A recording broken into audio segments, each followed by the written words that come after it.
halvtimme terminal.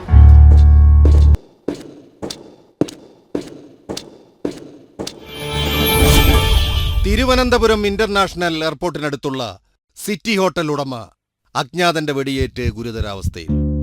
എയർപോർട്ടിനകത്തും പുറത്തും പ്രതിക്കായുള്ള തിരച്ചിൽ police ഊർജിതമാക്കിയിട്ടുണ്ട്. പ്രതി സിറ്റി വിട്ടു പോകാൻ സാധ്യതയില്ല എന്നാണ് പോലീസിന്റെ നിഗമനം. ഉടൻ അറസ്റ്റുണ്ടാകുമെന്ന് പോലീസ്. എയർപോർട്ടിനകത്തും പുറത്തും പ്രതിക്കായുള്ള തിരച്ചിൽ പോലീസ് ഊർജിതമാക്കിയിട്ടുണ്ട്. പ്രതി സിറ്റി വിട്ടു പോകാൻ സാധ്യതയില്ല എന്നാണ് പോലീസ്. ഉടൻ അറസ്റ്റുണ്ടാകുമെന്ന് പോലീസ്.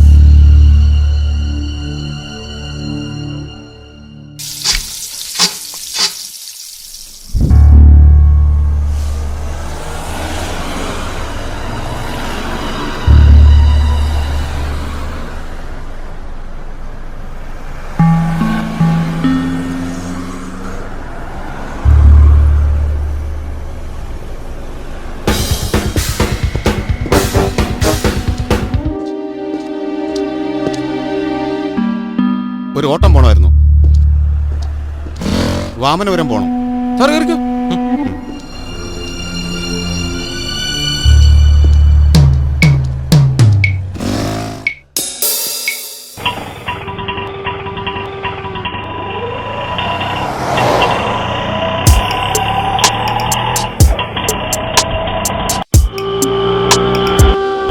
സാറിന്റെ വീട് പ്രോപ്പർ വാമനപുരം തന്നെയല്ലേ? അല്ല, വാമനപുരത്തിൽ നിന്ന് കുറച്ച് ഉള്ളിലോട്ട് പോണം. ആ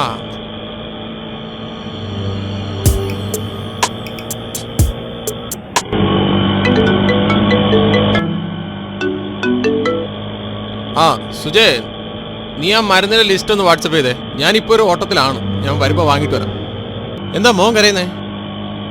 എന്താ കണ്ണാ? ഇത്രേ ഉള്ളോ?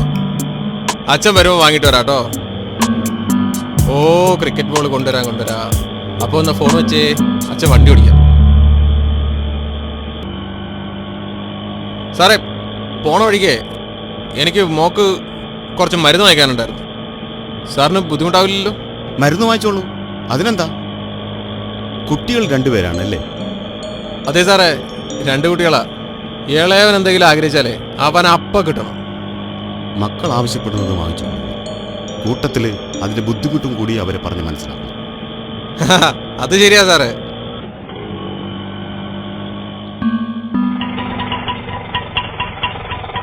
സാറേ, ഒരു മിനിറ്റ്. ആ, ഈ മരുന്ന് നിർത്തേ.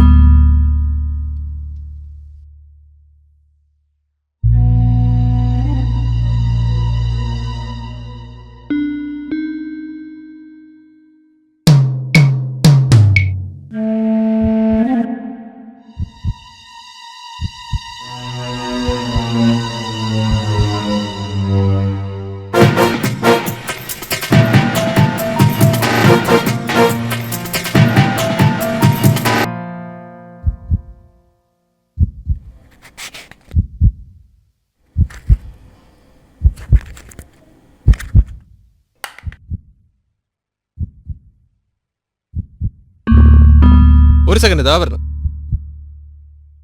സാറേ, കാശ് വല്ല ഇരിപ്പുണ്ടോ? ഒരു 200 തരാൻ. അയ്യോ, ഇന്ത്യൻ മണിയില്ല, ദറംസേ ഉള്ളൂ. ആണോ? കുഴപ്പമില്ല സാർ. അല്ലെങ്കിൽ ഇത് മാത്രം മതി.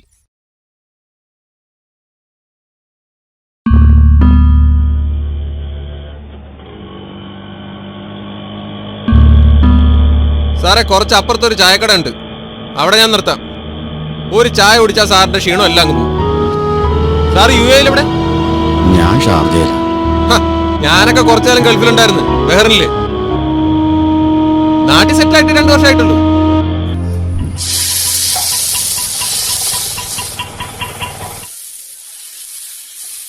ഇതാ ചായ. ചേട്ടാ, ഇത് നെയ്പ്പെടുക്കണ്ടേ?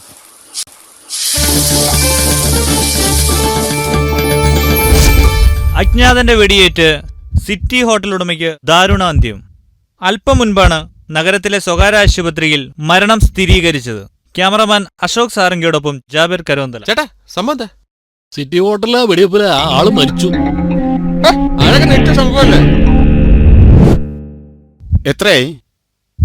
ഗൂഗിൾ പേ ഉണ്ടോ? ഇവിടെ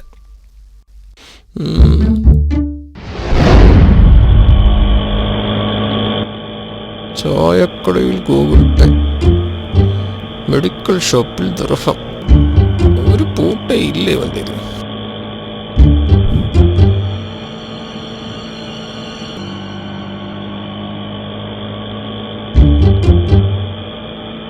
സാറേ, വാമനപുരം എത്താറായി. ജംഗ്ഷനിലല്ലേ? കുറച്ച് മുന്നോട്ട് പോയാൽ റൈറ്റിലേക്ക് ഒരു റോഡുണ്ട്, അതിലേ പോകണം.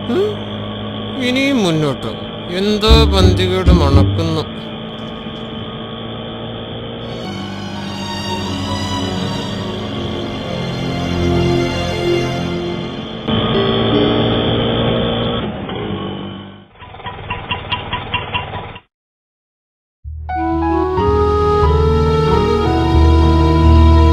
സാറേ, അറിയാൻ വയ്യാത്തോണ്ട് ചോദിക്കുക, ഇനി എത്ര കിലോമീറ്റർ ഉണ്ട്?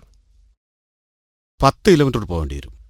ഇവനെ ഞാൻ ഇങ്ങോട്ട് ഇറങ്ങണേ, ഇങ്ങോട്ട് ഇറങ്ങണേ, ഇങ്ങോട്ട്. ആഹാ, അവന്റെ അമ്മയുടെ ഗൂഗിൾ പേ.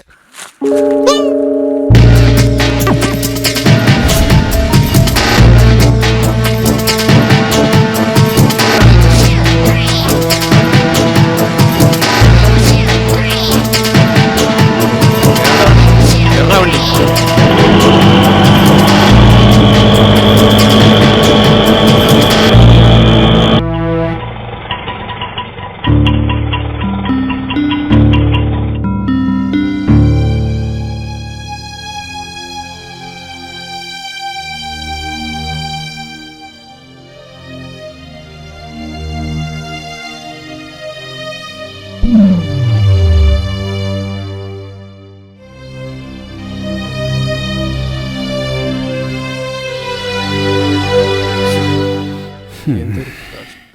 കൊറേ ഓടിയല്ലേ? ഒന്നും പറയണ്ട, എന്റെ ആട്ടോ ജീവിതത്തിന്റെ ഇടയിൽ ഇത് ആദ്യത്തെ സംഭവം. ഒന്നും മനഃപൂർവ്വമല്ല സുഹൃത്തേ. അവൻ പണിയില്ലാതെ കുറച്ചു നാളായി അവിടെ ഗൾഫില്. കയറി വരാൻ പറഞ്ഞതാ. ടിക്കറ്റ് എടുക്കാൻ കാശ് വേണ്ടേ? അയച്ചു കൊടുക്കാനാണെങ്കിൽ ഇവിടെയും ഇല്ല. എയർപോർട്ടിൽ ഇറങ്ങിയാല് നിങ്ങൾ ഓട്ടക്കാരാവുമ്പോ വല്ല ചായയോ വെള്ളമോ ഒക്കെ കുടിച്ചു വരാമെന്ന് കരുതി കാണും. വഴിയിൽ വലിച്ചിറക്കിട്ട് പോവാൻ നോക്കിയതാ, അപ്പൊ ഉണ്ട് തോക്കെടുത്ത് കാണിക്കുന്നു. കുട്ടിയേക്ക് വാങ്ങിയ കളിത്തോക്കാണോ അത്?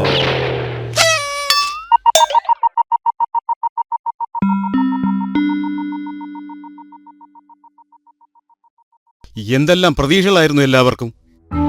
അതിന് ഞാൻ എന്ത് തെറ്റ്? മിണ്ടല്ലേ, എല്ലാം നീയാണ് വരുത്തി വെച്ചത്.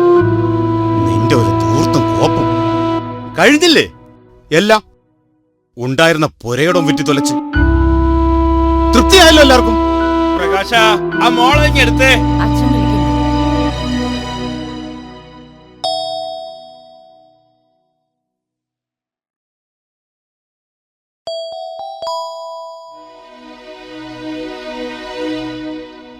മോള് വാ, മോള് വാ. മോക്ക് അച്ഛൻ തോക്ക് കൊണ്ടുവന്നല്ലേ?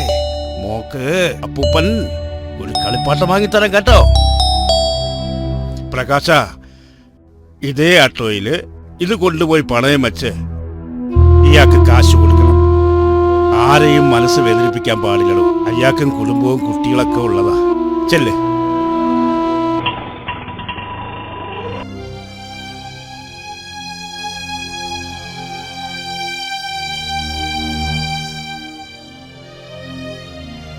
ഇത് ഈ ഒരു പ്രകാശന്റെ മാത്രം കഥയല്ല. അങ്ങ് മരുഭൂമിയിൽ എരിവെയിലിൽ സ്വയം കത്തിയെരിഞ്ഞ് നമ്മുടെ നാടിനും വീടിനും വേണ്ടി പ്രകാശിക്കുന്ന അനേകം പ്രകാശന്മാരുടെ കഥ കൂടിയാണ്. പ്രവാസിയെന്നും ഒരു